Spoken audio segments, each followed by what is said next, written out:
Hola, ¿qué tal? Bienvenidos a un nuevo programa de Vía Universitaria.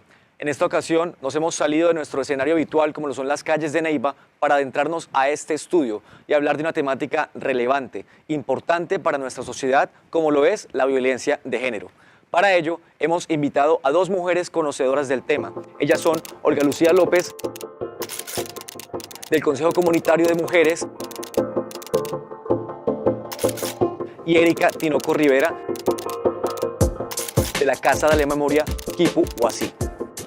En el año 2015 se presentaron distintos casos de violencia contra la mujer. Uno de los más sonados y el primer reconocido como feminicidio en Neiva fue el caso de Aura Llanos. También se presentaron ataques con ácido.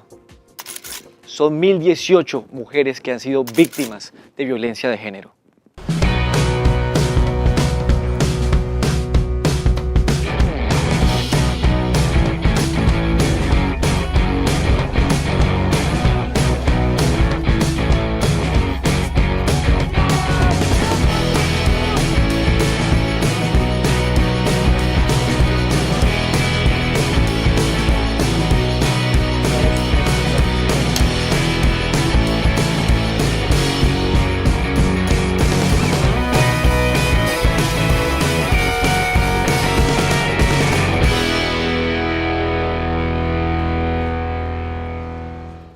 Olga Lucía, bienvenida de nuevo y nos gustaría que nos contaras primeramente a qué necesidades responde el Consejo Comunitario de Mujeres. El Consejo nace con el fin de coordinar, ¿sí?, entre las organizaciones de mujeres del municipio de Neiva con la administración municipal, ¿cierto? Obviamente somos un organismo consultivo, veedor y asesor para dar respuesta a las problemáticas de las mujeres en el territorio. Ok, ahora hablando sobre lo que viene realizando la Casa de la Memoria, igualmente a qué necesidades responde, cómo nació y cuál es la finalidad. Bueno, la Corporación Casa de la Memoria Quipu Huasi nace como un proyecto de vida de un grupo de jóvenes, mujeres y hombres, mayoritariamente y orgullosamente egresados de la Universidad Surcolombiana, y nace con el deseo de seguir fortaleciendo la autoridad de los sectores sociales dentro del desarrollo de la región. Cuando hablamos de violencia de género, hablamos de violencia contra el hombre, contra la mujer, contra toda la comunidad LGTBI. Pero en este programa, netamente, abordaremos la temática de violencia contra la mujer.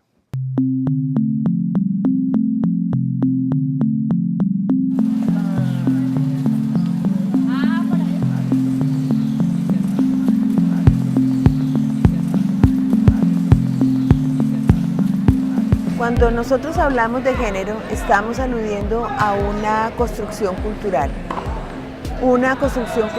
que se relaciona con las actividades que consideramos propias de lo femenino o de lo masculino. Además de ser una experiencia subjetiva, o sea, de una identificación personal, el género es un sistema cultural, es decir, es una organización social a partir de las ideas de lo femenino y de lo masculino.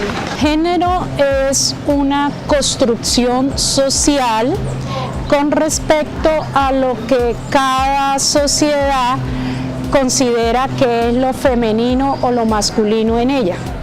Recientemente estamos hablando de género aludiendo a una diferencia de comportamientos, de formas de actuar y de sentir que ya no se fundamentan en las diferencias anatómicas, sino que tienen que ver con las maneras como cada una de las personas asume su comportamiento en la sociedad.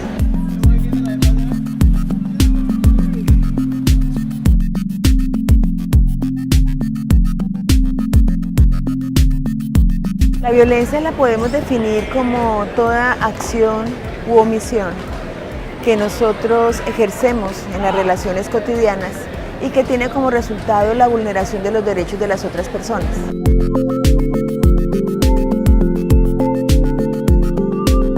La violencia de género sería entonces esos actos orientados a destruir a una persona en función de las ideas asociadas al sexo. Esa agresión tiene varias características, puede ser psicológica, física, verbal, ¿cierto?, afectiva, que ejerce un hombre contra una mujer o también una mujer contra un hombre. Cuando se habla de violencia de género se habla siempre en las dos vías.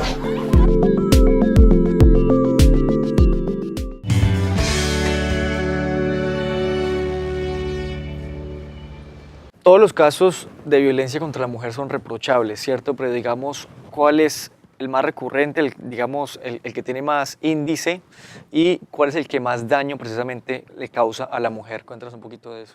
Bueno, las violencias contra las mujeres son un ciclo, ¿no? Una va encadenada a otra, ¿no? Entonces, ¿cuáles son las más recurrentes? Bueno, si buscamos índices, entonces nos van a decir tal vez que la violencia física, ¿no? Que los golpes. Sin embargo, la violencia psicológica rara vez es denunciada, la violencia simbólica menos. O sea, si me hablan de recurrencia, yo diría que la violencia simbólica es muy recurrente. Digamos que en sí, la violencia contra la mujer es una pandemia. Está presente en todos los ámbitos, en todos los espacios privados y públicos y es cíclica, una va encadenada a la otra. Entonces yo no me atrevería, y creo que quienes hemos trabajado como en estos asuntos no nos atreveríamos a decir, esta tiene más valor que esta o esta es más recurrente que esta. Por ejemplo, la violencia sexual tampoco se denuncia mucho, pero es permanente, es constante, lo estamos viviendo todo el tiempo. Si estamos 10 mujeres, tal vez de esas 10 mujeres ninguna hemos denunciado violencia sexual. Sin embargo, eso no implica que 8 de nosotras no haya sufrido violencia sexual. ¿Ya? Entonces, lo que sí podría decir es que la violencia contra la mujer es un asunto público delicado que debe ser asumido como tal, como asunto público y debe ser un compromiso grandísimo de la sociedad, de las instituciones, de la cooperación, de las organizaciones, su eliminación. ¿Cuáles son las causas de la violencia de género, no? Porque muchas veces se dice que es una cuestión cultural, una cuestión del machismo, que es hereditario. ¿Qué se responde ante eso? Y según tus investigaciones y lo que han realizado la Casa de la Memoria, ¿cuáles son las causas? Bueno, ¿cuáles son las causas? Son muy diversas, ¿no? Sin embargo, sí quiero partir por decir que las causas no son biológicas, que el machismo no se hereda. ¿Ya? O sea, no se hereda desde los genes, se reproduce y se replica. O sea, tú, si te crías en una familia patriarcal, en una familia violenta, donde no se respetan a las mujeres, pues vas a imitar eso. No es porque el gen de tu papá diga que tú vas a ser un hombre patriarca, sino porque tú estás imitando lo que ves en casa. Entonces, causas. La causa está desde el mismo momento en que cuando queremos saber si es hombre o si es mujer. En el mismo momento en que a la mujer le imponemos el rosado desde antes de nacer y al niño le imponemos el azul que es la fuerza, el rosado que es lo romántico, lo tierno, lo bonito. Por tanto, las causas de la violencia más que contra las mujeres, más allá de estar ligado a lo biológico, está ligado a lo cultural, ¿no? A la crianza, a la educación, a que hemos hecho de los estereotipos parte de nuestra institucionalidad, ¿no? A usted su esposo lo maltrata, pero su papá y su mamá le dicen, mijita, usted es la mujer de él, o sea, usted no es la segunda, las demás pueden ser la segunda y él la maltrata, pero la quiere, la cela porque la quiere. Allí están las causas de la violencia contra las mujeres. Se reproduce, no se heredan, se reproduce, se imita y por tanto, dentro del gran universo de causas, yo lo que quiero dejar claro es que tiene que ver más con la cultura y con el reconocimiento y la aceptación y la naturalización de las violencias contra las mujeres que con algo biológico. Le preguntamos a distintos estudiantes de la Universidad Surcolombiana, tanto hombres como mujeres, si han sido víctimas de violencia de género.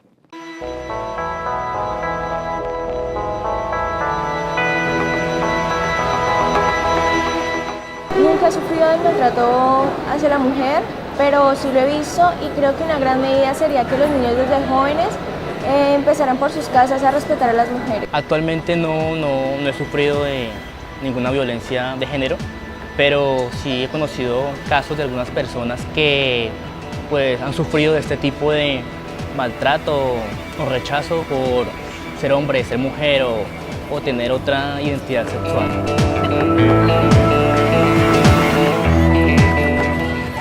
No he vivido una violencia de género, pero pues conozco un caso cercano en el cual pues mi compañero afectó a su novia, a su pareja, y pues me parece importante de que se fomentaran leyes con las cuales nos ayudaran a debatir y a solucionar estas problemáticas. La verdad no he sufrido ningún problema de violencia de género. La verdad es que soy muy apático a eso, en esos problemas. Que sí he visto pues bastantes, quizás por las calles, incluso acá en la universidad. Sí, claro, he sufrido violencia de género todos los días. Paso por la calle y es pues muy recurrente que los hombres lo miren a uno de una manera muy perversa, le griten a uno obscenidades en la calle y hagan con uno lo que se le dé la gana. Eso es una cotidianidad en la vida mía, yo creo, y en la vida de muchas mujeres.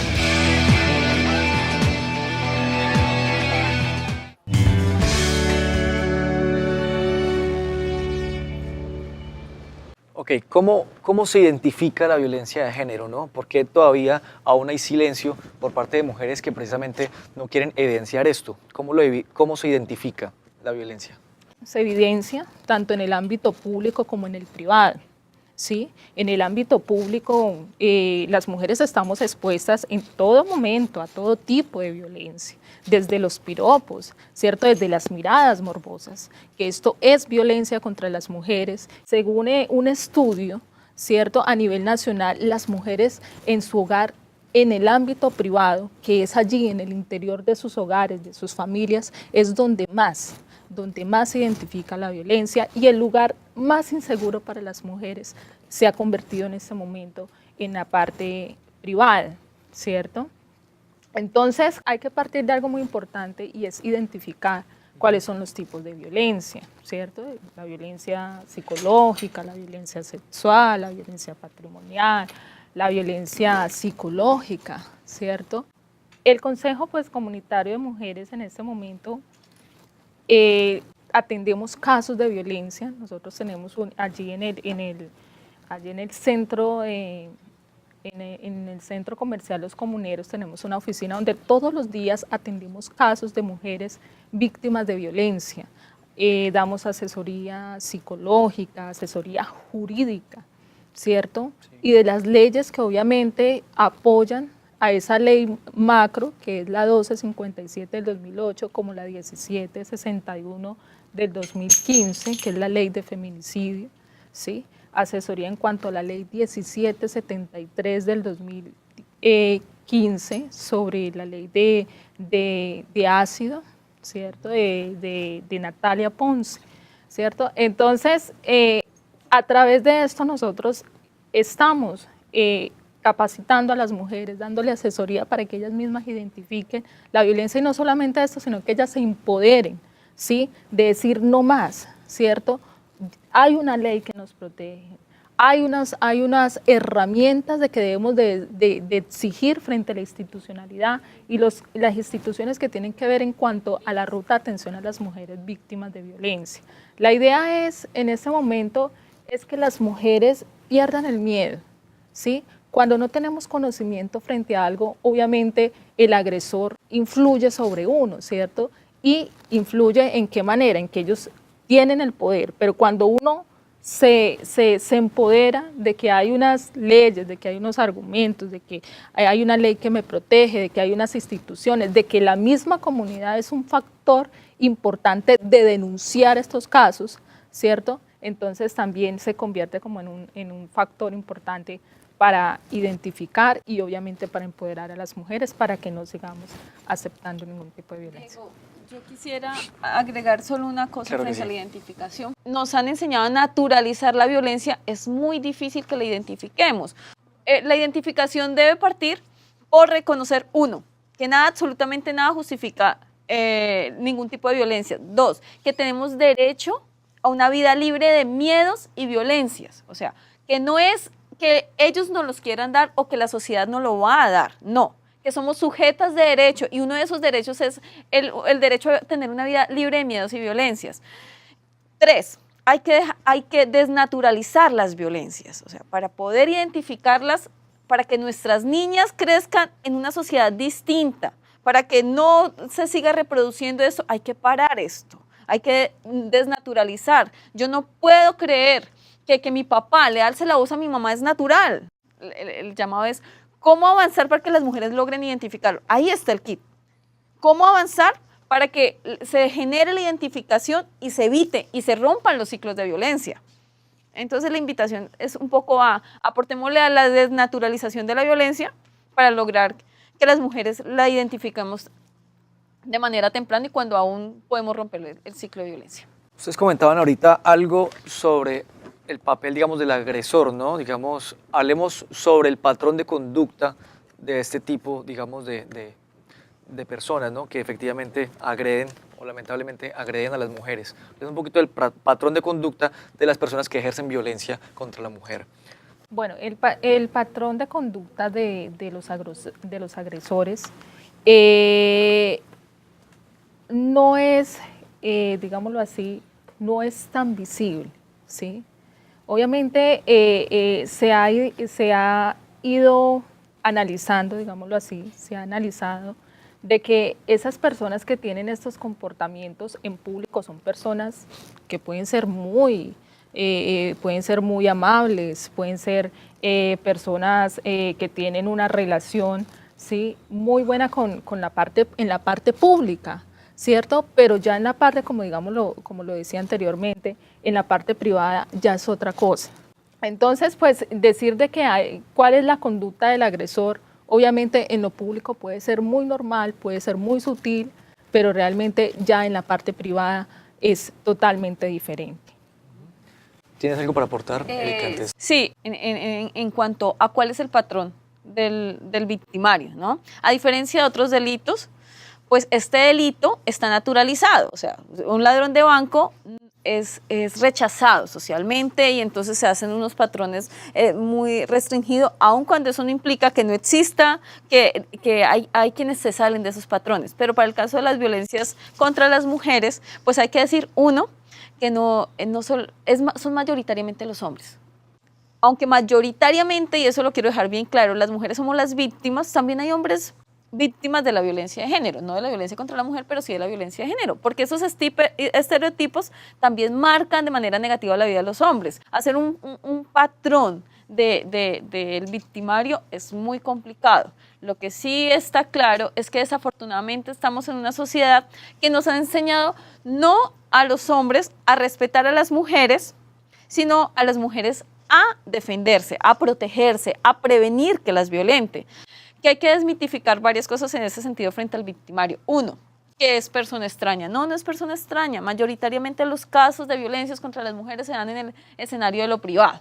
Dos, que la casa es segura, entonces mujer, manténgase en la casa porque afuera está corriendo riesgo. Falso. Tres, que la violencia tiene que ver en los estereotipos de la mujer, ¿no? De ser recatada, de vestirse adecuadamente, de no mostrar, etcétera, etcétera. Eso también es falso. No podemos entonces, en conclusión, dar un solo patrón frente al victimario, pero sí podemos decir que nos hemos ido acercando a romper mitos, ¿ya? Mitos que están revictimizando a las mujeres. Vía Universitaria estuvo en la primera movilización que se convocó en el municipio de Campo Alegre contra la violencia de género, por el lamentable hecho del feminicidio de Yulitza Manchola.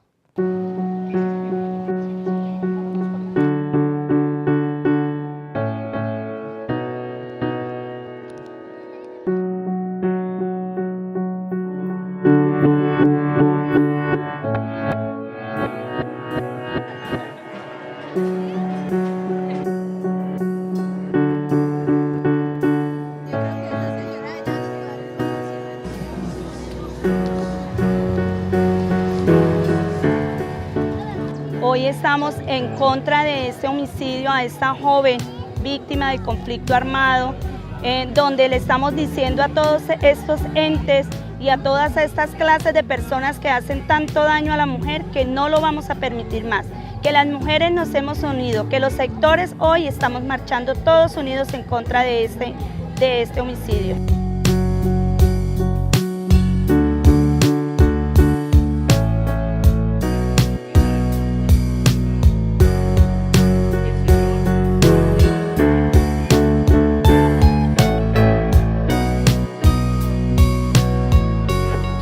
La importancia de hoy venir a marchar es rechazar el femicidio que se presentó aquí en Campo Alegre y se ha venido presentando en todo Colombia, en todo el mundo. Entonces, esto hace fuerza para rechazar eso, para que esto ya no se vuelva a dar ni aquí ni en ninguna parte del mundo.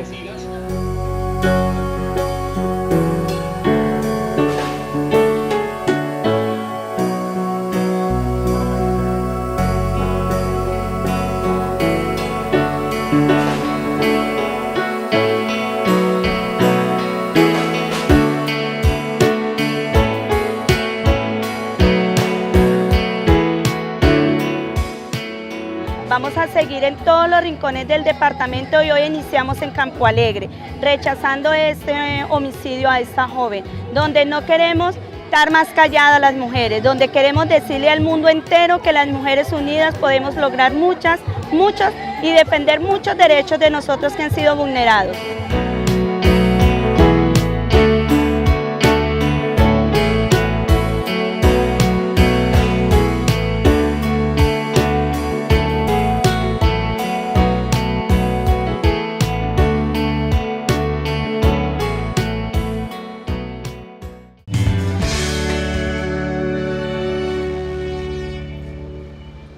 ¿Cómo es el panorama actual? Hablemos de Neiva. ¿Es alentador? ¿Las mujeres efectivamente se están acercando a esos espacios y están denunciando?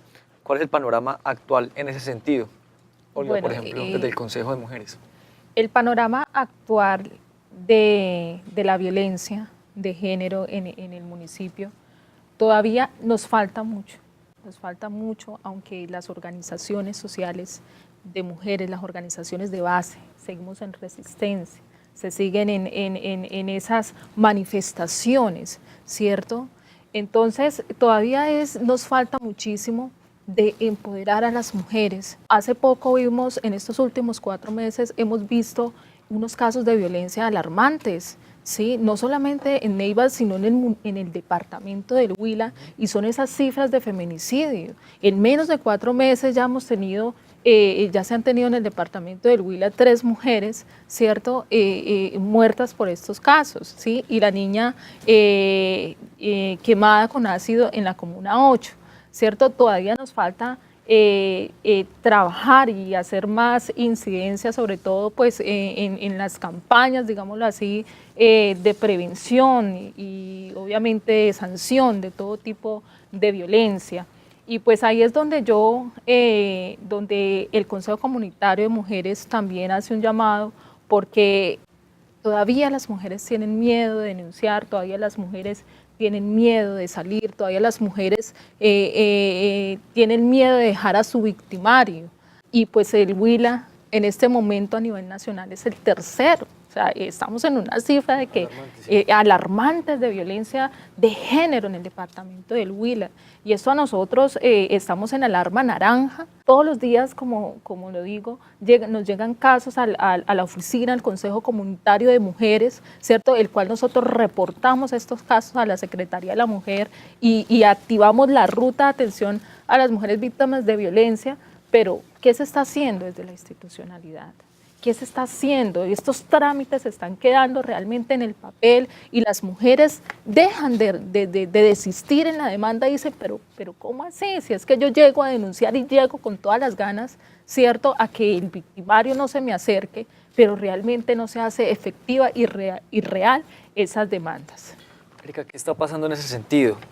Ya para cerrar, ¿cómo cambiar esa mentalidad, cierto? Y cómo, digamos, hacer la invitación de nuevo a las mujeres para que se empoderen de esos espacios y cambien y denuncien efectivamente si están siendo vulneradas en sus derechos como tal. Desde el análisis que hemos hecho, no tenemos una mirada tan pesimista. ¿En qué sentido? Muchos han dado por decir o por argumentar que todos esos procesos han sido contraproducentes, ¿no? Que ahora hay más casos. No, es falso, es falso. No, la situación de las mujeres anteriormente, la diferencia es que había una invisibilización mayor, o sea, todo el tiempo se han presentado feminicidios. Hasta el año pasado se reconoce la categoría de feminicidio como categoría jurídica, ¿ya?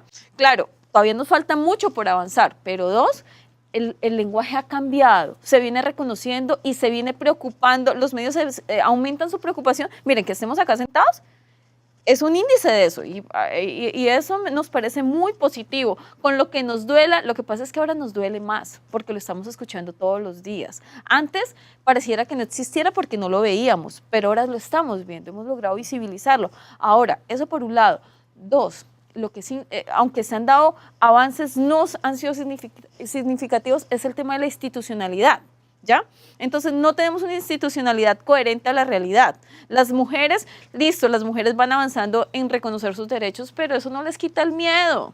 Hasta tanto no tengamos una institucionalidad que responda, que le dé garantías a las mujeres, pues las mujeres no van a perder el miedo, ¿ya? Y eso sucede, ¿por qué?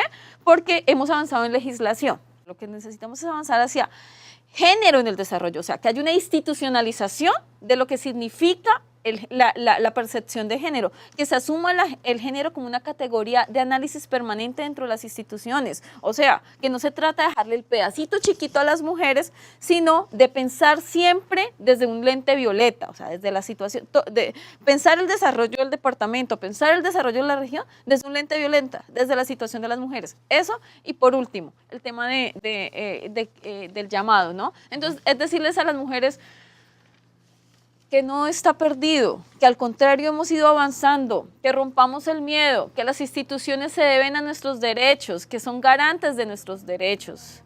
Yo personalmente siento que las mujeres que hacemos parte del movimiento de mujeres somos un ejemplo de que esto da resultados. O sea, yo me he metido en todo esto gracias a las que estuvieron detrás mío y he transformado mi vida y para mí eso ya es un avance. Y decirles a las mujeres eso, o sea, la transformación comienza por las vidas. Lo cotidiano es político.